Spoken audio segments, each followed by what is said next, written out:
그래서 이 아들러라고 하는 사람의 사상을 일본의 기시미 이로치라고 하는 분이 그 사상을 갖다가 대화식으로 이 책을 썼는데 아주 좋은 책입니다. 이 책은요, 어떻게 하면은 행복한 인생을 살 수 있을까 하는 그런 내용이에요. 사실 이 책에 부제가 적혀 있는데 그 부제는 뭐냐면은 자유롭고 행복한 삶을 살기 위한 아들러의 가르침이다 하는 거예요. 그런데 그러면 이 아들러가 이 책에서 뭐를 말하고 있냐면은 첫 번째로요, 우리들은 얼마든지 변할 수 있는 존재다 하는 거예요. 여러분들, 우리 그런 생각 안 해봅니까? 사람이 과연 변할 수 있느냐, 변할 수 없느냐, 그런 생각 안 해보십니까? 저는 그런 생각 굉장히 많이 해봐요. 교회에서요, 하나님의 말씀으로 제자 훈련이다, 뭐 사역 훈련이다, 아무리 말씀을 가르쳐도요, 말씀을 가르치고 난 후에 보면은 그 삶이 변화되지 않는 것을 보면서 굉장한 회의감을 느낍니다. 야, 사람이 이렇게 변하지 않으면은 왜 이렇게 하나님 말씀으로 이걸 가르치려고 하는가? 몇 년씩 애를 쓰고 힘을 써도요, 제자리로 돌아오는 것 같고, 그렇게 실망스러울 때가 많이 있어요. 그런데요, 여러분들, 아들러는 뭐라고 말하냐면은 사람은 변할 수 있는 존재다 그래요. 여러분들 성경적으로 말해도 마찬가지입니다. 우리 신앙인들이요, 변하냐 안 변하냐 굉장히 그 고민이 많습니다. 그런데요, 사람이 변하지 않는다고 하면은 하나님의 말씀으로 가르칠 필요가 없죠. 하나님의 말씀과 성령으로 변할 수 있기 때문에 하나님의 말씀을 가르치는 겁니다. 그런데 아들러도요, 사람은 변화할 수 있는 존재다 그랬어요. 그래서 사람이 변화할 수 있는 존재가 되기 위해서는 지금의 나를 그대로 받아들이고 인생에 놓인 문제를 직시할 수가 있는 그런 용기가 있어야 된다 하는 겁니다. 여러분들, 나에게 지금 주어진 여건과 문제와 어려움과 이런 상황들을 갖다가 그대로 받아들이면서 그 문제가 뭔지를 똑바로 쳐다보고 그걸 이겨낼 수 있는 용기가 있어야 된다는 겁니다. 신앙적으로 말하면은요, 믿음의 용기라고 볼 수가 있죠. 우리가요, 좀 더 좋은 방향으로 변화되기 위해서는요, 그 믿음의 용기가 있어야 되는 거예요. 겁을 먹고 두려워하고 주저앉으면은요, 아무것도 할 수가 없습니다. 그래서 용기가 있어야 되는 거예요. 신앙적으로는요, 믿음이 있어야 되는 거예요. 두 번째로 아들러는 여기서 뭘 말하냐면은 자유도 행복도 모두 용기의 문제이지 환경이나 능력의 문제가 아니다 이렇게 말하고 있어요. 여러분들, 우리가 자유롭게 살아가고 우리가 행복하게 살아가고 이것은요, 내 앞에 놓여져 있는 어떤 환경 그리고 어떤 내 능력에 따라서 내가 자유를 갖고 살고 행복하게 사는 게 아니라는 거예요.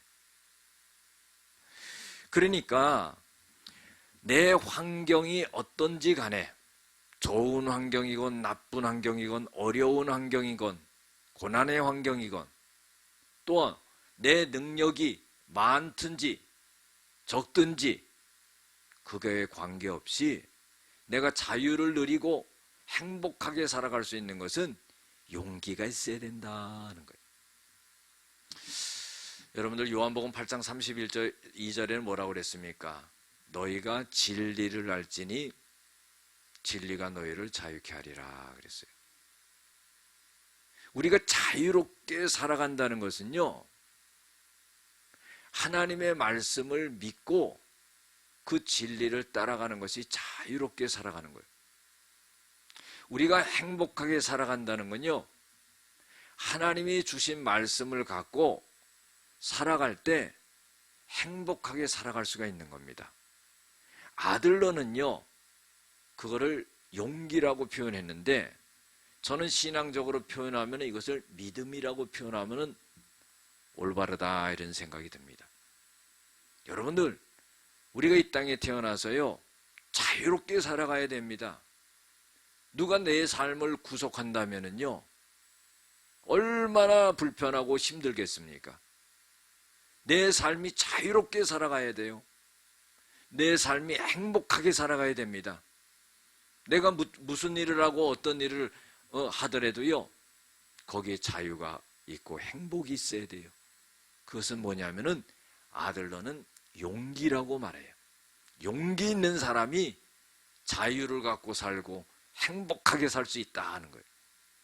신앙적으로는요, 믿음이 있는 사람이 자유롭고 행복하게 살 수 있다 하는 겁니다. 세 번째로 이 아들러는 뭐라고 말하냐면, 사람은 현재의 목적을 위해서 행동한다 그랬어요. 그래서 이 사람이 주창한 건 뭐냐면 목적론이에요. 그러니까 사람이 살아가는데 과거의 어떤 원인에 의해서 좌우되지 않는다는 거예요. 우리가 살아가면은요, 과거에 어떤 일이 일어남으로 인해 가지고 오늘의 삶이 좌지우지될 때가 많아요. 우리가 잘 아는 트라우마라는 단어를 여러분들 잘 아실 겁니다. 하도 이 트라우마라는 이 말을 많이 쓰기 때문에 어느 정도 연세가 있으신 분도 이 트라우마가 뭔지를 알아요.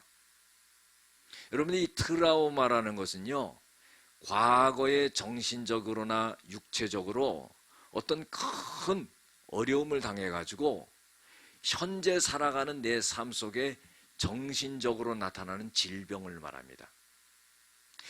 쉽게 말씀드리면요, 과거에 어떤 충격적인 일이 있어가지고 오늘 내 삶에 정신적인 질병으로 나타나는 거예요.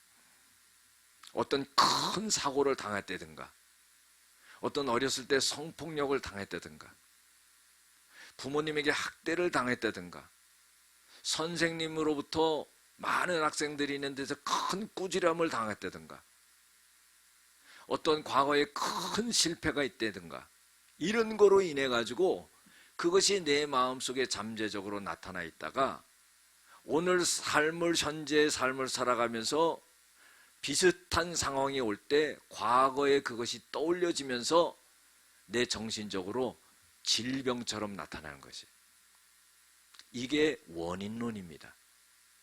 제가 아까도 말씀드렸지만은요, 심리학, 현대 심리학의 3대 거장이 있다고 그랬었는데, 한 사람은 프로이드고 한 사람은 융이고 한 사람은 아들러입니다. 근데 이 프로이드라고 하는 사람은 원인론을 주창했어요. 이거는 트라우마의 근본적인 이론이 되는 겁니다. 다시 말해서요, 과거의 어떤 일로 인해서 오늘의 삶이 결정되는 거예요. 그러니까요, 이것은 운명론자 같이 되고 허무주의자가 되는 겁니다. 다시 말해서요, 자기가 어렸을 때 어떤 큰 수모를 당하고 충격을 당해서 내가 오늘 이렇게밖에 살 수 없다, 이렇게 운명이 결정되지 않는 거예요. 내가 선생님으로부터 공부 못한다고 큰 꾸지람을 받아가지고 내가 오늘 공부를 포기한 사람이 됐다, 이러는 겁니다. 내가 과거에 사업을 했는데 어떤 사람으로부터 사기를 당해서 내가 오늘 이렇게 큰 어려움 중에 거기서 헤어나지 못하고 산다. 이것이 바로 원인론이라고 하는 겁니다. 이 트라우마에 붙잡혀 있는 거예요. 여러분들 한번 가만히 생각해 보세요. 과거에 아무리 그런 일이 있다 할지라도요, 그것이 오늘의 내 삶을 완전히 묶어버리고 나를 살아가지 못하게 만든다면요, 그 바람직하지 못한 겁니다. 근데 프로이드는요, 바로 그렇게 말하고 있어요. 그러나 이 아들러는 뭐를 말하냐면은 목적론을 말합니다. 아무리 과거에 그런다 할지라도 오늘 자기가 어떤 생각과 마음을 갖고 그 어려움을 극복하려고 하느냐에 따라서 자기 인생의 삶이 달라진다는 거예요. 여러분들, 우리가 살아가면서요, 사람이요, 상처도 많이 받습니다. 근데 그 상처 때문에 내 인생이 망가져서는 안 돼요. 우리가 많이 격려받기도 하고요, 많이 용기를 얻기도 합니다. 그런데 또 한편으로 살아가다 보면은 내 의지와 관계없이 많은 상처와 어려움을 받고 살아가는 경우가 있어요. 그러면 그 상처 때문에 오늘의 인생이 망가져서는 안 된다 이 말이에요. 그 상처가 있음에도 불구하고 자기가 그것을 이기려는 그런 마음과 뜻을 갖고 그것을 벗어나려고 하는 것이 이 바로 아들러의 목적론이다 하는 거예요. 가난하게 살았어요. 그래서요, 내가 오늘 살아갈 때 그래, 나는 이렇게 찌들이게 가난하게 살 수밖에 없는 운명에 처한 사람이야, 이렇게 해서는 안 된다는 겁니다. 아들러는요, 내가 가난하게 살았지만, 내가 어려움을 당했지만, 내가 그걸 다 겪었기 때문에 오늘 내가 살아갈 때는 그거를 극복하고 이겨서 나는 좀 더 나은 삶을 살아갈 거야, 이렇게 생각하는 것이 목적론이다 하는 겁니다. 사랑하는 성도 여러분, 우리가 살아가면서요, 많은 트라우마가 있어요. 그러나요, 거기에 묶여서는 안 됩니다. 오늘 성경 본문에 나온 중요한 인물이 있습니다. 이 사람은 바로 요셉이지요. 여러분들, 요셉은 야곱의 12아들 중에서 11번째 아들입니다. 그런데 이 요셉은 아버지로부터 참 사랑을 많이 받았어요. 그런데요, 반면에 형들로부터 얼마나 미움을 많이 받았는지 몰라요. 그러면은요, 이 요셉은 트라우마가 없었겠습니까? 여러분들, 사랑을 많이 받았기 때문에 형들로부터 받는 미움의 그 트라우마는 없었겠냐 말이에요. 반드시 있었을 것이라고 생각합니다. 그런데요, 이 요셉이 그 트라우마를 다 이깁니다.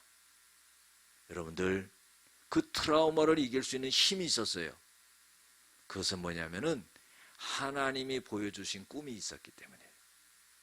그러니까 하나님이 보여주신 그 꿈이요, 자기의 목적이 돼서 그것을 바라보면서 환경을 딛고 일어난 겁니다. 창세기 37장부터요, 요셉의 얘기가 쭉 나옵니다. 아버지 야곱이요, 요셉을 사랑해요. 채색 옷을 입힙니다. 다른 형제들에게는 입혀주지 않는 옷을 입히고 사랑하고 그래요. 그리고요, 꿈을 꿔요. 꿈을 꾼 것을 갖다가 형들에게 말합니다. 형들, 내가 내 곡식단에게 형들의 곡식단이 다 절을 한다는 거예요. 이거 얼마나 기분 나쁜 말이에요. 그리고요, 해와 달과 11별이 다 자기한테 절한다는 거예요. 형들이요, 얼마나 화가 나는지 뭐라고 그러냐면은 네가 우리를 다스리는 자가 되고 네가 우리의 왕이 되겠느냐, 이렇게 말합니다. 그 말을 듣고는 형들은 시기질투하는데 아버지는요, 그것을 마음에 담아뒀어요. 자, 결국은요, 형들의 미움을 받아가지고 형들한테 휩싸여가지고 구덩이에 들어가고 또 그걸 끄집어내가지고 이스마엘 상인들에게 팔아서 애굽으로 노예로 팔려가요. 하루아침에 끔찍한 일이 일어난 겁니다. 애굽에 가가지고요, 노예로 팔려가고 또 보디발의 시위대장 보디발의 집으로 갔는데 거기서 일을 잘하다가 보디발의 아내가요, 유혹을 해가지고요, 거기에 또 모함을 받아가지고 또 감옥에 들어가요. 감옥에 들어갔는데요, 거기서 또 꿈을 해석합니다. 술 맡은 관원장과 왕의 떡 맡은 관원장의 꿈을 해석해줘요. 그래서 술 맡은 관원장은 다시 복귀될 거다, 그 복귀가 됩니다. 떡 맡은 거 하는 장은요, 당신은 죽을 거다. 죽어요. 그래서요, 술 맡은 거 하는 장이 감옥에서 나갈 때 요셉이 나를 잘 기억해 달라고 그랬는데 나가서는요 잊어버립니다. 그 한참이 지났는데 어느 날 바로가 꿈을 꾼 거예요. 바로가 꿈을 꿨는데요, 희한한 꿈을 꾼 겁니다. 그런데 애굽의 모든 술객들이 그 꿈을 해석을 못하는 거예요. 그때에 이 술 맡은 관원장이 감옥에서 자기의 꿈을 해석해서 자기가 감옥 밖에 이렇게 살아나왔다는 것을 기억하면서 그 요셉을 부르게 됩니다. 그래서요, 이 요셉이 그 바로 왕의 꿈을 해석해 줍니다. 7년의 풍년과 7년의 흉년을 갖다가 그걸 해석해서 그 흉년이 왔을 때 모든 굶주림에서 다 벗어날 수 있도록 그렇게 만들게 됩니다. 자, 그래서요, 그때 당시 애굽뿐만 아니라 그 주변국까지도 다 기근으로 인해서 흉년으로 인해서 양식이 없어서 다 죽게 되죠. 그때 가나안 땅에 살고 있던 야곱과 야곱의 가족 아들들이 거기 살고 있었는데 먹을 게 없었습니다. 그런데요, 애굽에는 식량이 있다 하는 소식을 듣고는요, 이 야곱이 아들들을 애굽에 식량을 사오라고 돈을 줘서 보내는 거예요. 그래 가지고는요, 이제 형들이 요셉을 만나게 되는 그런 역사가 일어납니다. 그런데요, 참 놀라운 것은 뭐냐면은 이것은 이제 하나님께서 이렇게 요셉을 만나게 하는 거죠. 그리고 요셉이 이 형들을 갖다가 몇 번씩이나 시험을 합니다. 과거에 자기를 시기 질투하고 팔아먹고 죽이려고 했던 형들의 마음이 아직까지도 그런 마음을 먹고 있나 테스트를 해보는데 그렇지가 않아요. 마음이 변했습니다. 아버지를 생각하고요, 그 다음에 형제를 생각하는 그런 마음들이요 이제는 생긴 거예요. 그래가지고는 이 요셉이 그 형들 앞에 자기의 신분을 밝혀요. 그리고는 가나안 땅에 홀로 계신 아버님을 모셔오라고 그럽니다. 그래가지고는요, 형들이 가가지고 아버지 그 요셉이 살아있습니다.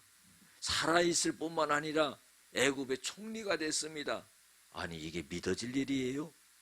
예? 벌써 13년이 지난 일입니다. 요셉이요 17세에 팔려가 가지고요 30세에 애굽의 총리가 됐어요. 13년 지난 일입니다.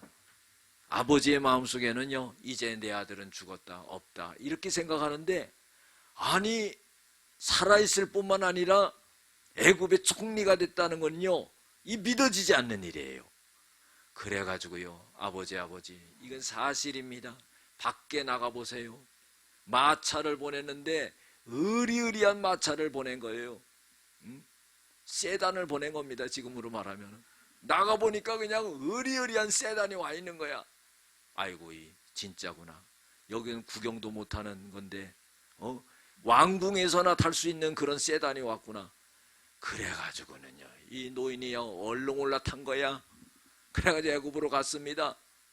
애굽으로 딱 갔는데 바로가 물어보는 거예요. 내 나이가 몇 살이냐? 그러니까 내가 나그네와 같은 인생의 삶을 살았는데 내가 130세입니다. 그러는 거예요. 그리고요, 이 야곱이요 130세의 아들이 있는 애굽으로 갔는데 몇 년을 더 살았냐면 17년을 더 살았어요. 굶어 죽고 기력이 다했던 사람인데요, 아들이 그냥 총리가 되고 출세했다 그러니까요, 얼마나 이 마음이 살아나는지. 육신은 다 쇠해서 죽을 뻔했었는데 심령이 살아나가지고요 17년을 더 살았어요. 안 믿어지시는 모양이에요. 아멘도 안 하세요. 할렐루야. 여러분들 17년을 더 사는 거예요. 아들이 그렇게 그냥 잘 되니까 너무나 기분이 좋아가지고 17년을 더 살고 죽은 거예요. 왜 제가 이 얘기를 하냐면은 오늘 본문이 여기서부터 얘기를 해야 되는 거기 때문에 그래요. 아버지가 딱 죽으니까요, 형들이 벌벌 떠는 겁니다. 왜요? 아버지 돌아가시기 전까지는 우리는 살아있는 목숨이지만 아버지 돌아가시면 요셉이 우리를 틀림없이 죽을 거다. 여러분들 그 생각 안 합니까? 그래가지고는요, 겁을 먹고는요, 어떻게 했냐면은 이제 자기 동생 요셉이 자기들에게 이제 안가품하고 죽일까봐 벌벌 떨면서요, 형들이 요셉 앞에 나갑니다. 그리고 뭐라 그러냐면은 아버지가 돌아가시기 전에 우리에게 악을 갚지 말라고 그렇게 명령하셨다 그래요. 근데 성경에 보면은요, 야곱이 그 말을 한 거는 나오지를 않습니다. 그러니까 어찌 보면은 추론해 보면은 형들이 죽지 않으려고요, 지어낸 말일 가능성이 많아요. 자기네가 죽지 않기 위해서 아버지를 빌려가지고 아버지가 돌아가시기 전에 우리가 너한테 행했던 그 악을 우리한테 갚지 말라고 그렇게 명령을 하셨다. 그리고 돌아가셨다. 여러분, 그건 유언 아니겠어요? 뭐 그러는 거예요. 그리고는 이 요셉에게 엎드려 가지고는 막 뭐라 그러냐면은 우리를 용서해 달라 그럽니다. 우리의 허물을 용서해 주시오. 바라건대 우리는 당신의 종입니다. 그러는 거예요. 아니, 구덩이에 집어넣을 때는 언제고, 그냥 또 팔아먹을 때는 언제고, 목숨이 간당간당 하니까요, 아버지를 빌려가지고 그런 말을 하고 또 엎드려가지고는요, 용서해달라고 막 빌고, 우리는 당신의 종이라 그러고, 지금 목숨이 떨어질 그런 위기에 있거든요. 그러면서요, 용서해달라고 막 끌을 때요, 요셉이 그 형들의 말과 모습을 보면서요, 요셉이 눈물을 흘려요. 여러분들, 요셉의 눈물은 어떤 눈물이었겠어요? 용서한다는 그런 눈물이었겠죠. 그래서 이런 말 합니다. 요셉이 두려워하지 마소서 형들, 내가 하나님을 대신할 수 있겠습니까? 너무나 귀한 말씀을 해요. 요셉이 자기가 애굽의 총리로 된 거예요. 자기의 능력으로 된 거 아닙니다. 팔려간 노예에 불과했고, 깊은 감옥에 들어가서 거기서 인생이 끝날 수도 있는데 하나님이 거기서 건져서 자기를 애굽의 총리로 만들어 주신 거예요. 여러분들, 그래서 이 요셉은 자기가 그렇게 된 것이 자기의 힘과 능력으로 된 것이 아니라 하나님께서 주권을 갖고 나를 그렇게 만들어 주셨다는 거예요. 내가 당신들을 살리고 죽일 수 있는 권한이 있는 것 같지만은 내가 그렇게 할 수 없는 것은 하나님의 주권에 따라서 내가 움직여야 된다는 거예요. 사랑하는 성도 여러분, 우리가 이런 의식을 가져야 돼요. 우리의 삶의 주인은 바로 하나님이라는 것을 인정해야 돼요. 할렐루야. 내 마음의 중심에 주님이 자리 잡고 있어야 돼요. 내 생각의 주인은 하나님이세요. 내 생명의 주인은 하나님이세요. 내가 갖고 있는 모든 물질도 다 주님의 것이에요. 내 삶의 전체가 주님의 것이에요. 이것이 잘 되든 잘 되지 못하든 하나님은 나의 주인이 되어서 내 인생을 이끌어 가신다는 거예요. 여러분들, 우리가 여러분들이 각자 처해져 있는 상황이 다 다를 수가 있습니다. 뭔가 잘 되는 분도 있을 것이고, 뭔가 어려운 분도 있을 것이고, 뭔가 고난이 있는 분도 있을 것이고, 어떤 분은 죽겠다 하는 분도 있을 거예요. 여러분들, 요셉은 그러지 않았습니까? 죽을 위기에 있었어요. 감옥에 들어갔어요. 야, 내 인생은 이제 끝났다. 이게 아니라 하나님이 나에게 보여주신 그 꿈을 잃지 않았다는 거예요. 여러분들, 아무리 힘들고 고난스럽고 죽을 것 같은 위기를 할지라도 하나님이 우리의 나의 주인이 되시기 때문에 하나님은 거기서 건져내신다는 거예요.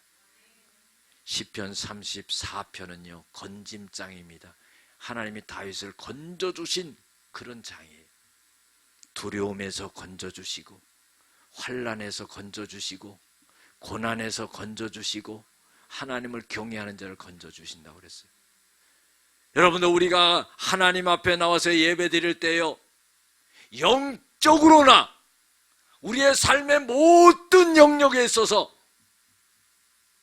하나님이 건져주신다는 것을 믿는 믿음이 있어야 된다는 거예요. 예수님이 뭐라고 그러셨어요?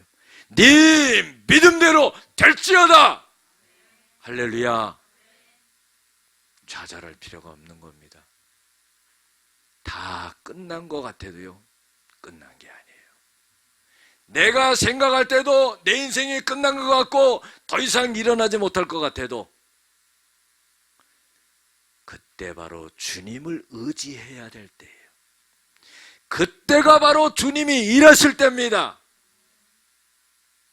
여러분들, 요셉은요 주권을 하나님에게 둔 거예요. 우리가 그 요셉과 같은 마음이 있어야 됩니다. 내 인생을 내가 이끌어가는 게 아닙니다. 내가 생각한 대로, 내가 마음먹은 대로, 내가 계획한 대로 됐습니까?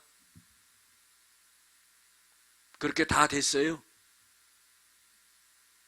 안 됐어요.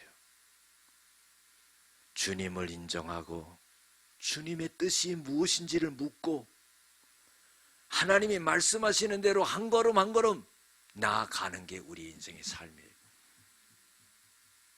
그래서요, 우리는 항상 잊지 말아야 돼요. 무엇을 하든, 무엇을 먹든, 무엇을 거머쥐든, 무슨 계획을 하든 하나님이 내 삶의 주인이라는 거예요. 내 자신에 대해서 내가 마음대로 하지 말아야 되는 거예요. 이게 내 생명이 아닙니다. 하나님이 주인이시기 때문에 하나님 앞에 물어봐야 되는 거예요. 하나님의 뜻대로 해야 되는 거예요. 할렐루야. 요셉의 고백이 얼마나 위대합니까? 형들을 한번 질책하면서 그 질책하는 질문에 대해서 벌벌 떨면서 용서를 구하는 그러한 모습을 보고자 한 게 아니에요. 이 요셉은요, 하나님의 주권을 인정하고 자기는 아무것도 아니라는 그런 말을 한 겁니다. 두려워하지 마소서 형들, 내가 하나님을 대신하겠습니까? 당신들은 나를 해하려 하였지만은 하나님은 그것을 선으로 바꾸사 오늘과 같이 많은 백성의 생명을 구원하게 하셨나이다. 당신들은 두려워하지 마시옵소서. 내가 당신들과 당신들의 자녀를 기르리이다 하고 그들을 간곡한 말로 위로하였더라. 여러분은 너무나 멋지죠? 요셉은요, 하나님의 뜻을 아는 사람이었어요. 요셉은 하나님의 계획을 아는 사람이었어요. 이 가뭄으로 인해 가지고 가나안에 살고 있던 자기의 그 아버지와 형제들이, 부모 형제가 다 죽을 수밖에 없는데 하나님은 자기를 노예 신분으로 감옥에 집어넣고 총리로 만들음으로 인해 가지고 자기 가족을 다 살리려는 계획을 갖고 계셨다는 것을 지금 고백하는 거예요. 형님들, 두려워하지 마세요. 하나님이 당신들을 다 살리려고 나를 하나님의 계획 속에서 이 애굽으로 오게 하고 총리로 만드셔서 다 살리는 겁니다. 내가 하는 게 아닙니다. 하나님이 하시는 겁니다. 내가 당신들의 생명을 해하려고 하지 않습니다. 당신들은 나의 생명을 해하려고 했지만은 나는 당신들의 생명을 해하지 않습니다.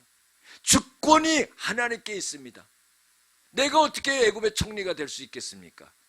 지금 와서 보니까 하나님의 뜻과 계획 속에서 당신들을 살리려는 하나님의 계획입니다. 하나님의 계획과 뜻이 그러하건대 내가 거기에 더 이상 어떻게 내가 개입할 수 있겠습니까? 두려워하지 마세요. 형님들과 형님들의 자녀들을 내가 다 기르겠습니다 하면서 간곡할 말로 위로하였더라 그랬어요. 사랑하는 성도 여러분, 요셉이요 굉장한 트라우마가 있었을 것이라고 생각해요. 그런데요, 그것이 트라우마가 되지 않았습니다. 깊은 상처가 돼서 자기 인생을 묶어버리는 그런 시점에 놓이질 않았어요. 하나님이 주신 꿈이 있었기 때문에. 여러분들, 우리도 마찬가지 아닙니까? 우리가 살아가면서 엄청난 트라우마가 심하다 때마다 우리의 가슴속에 박히지만은 성령께서 우리에게 말씀하시고 하나님이 우리에게 말씀하심으로 인해 가지고요, 그 트라우마를 다 이겨내갈 수 있는 거예요.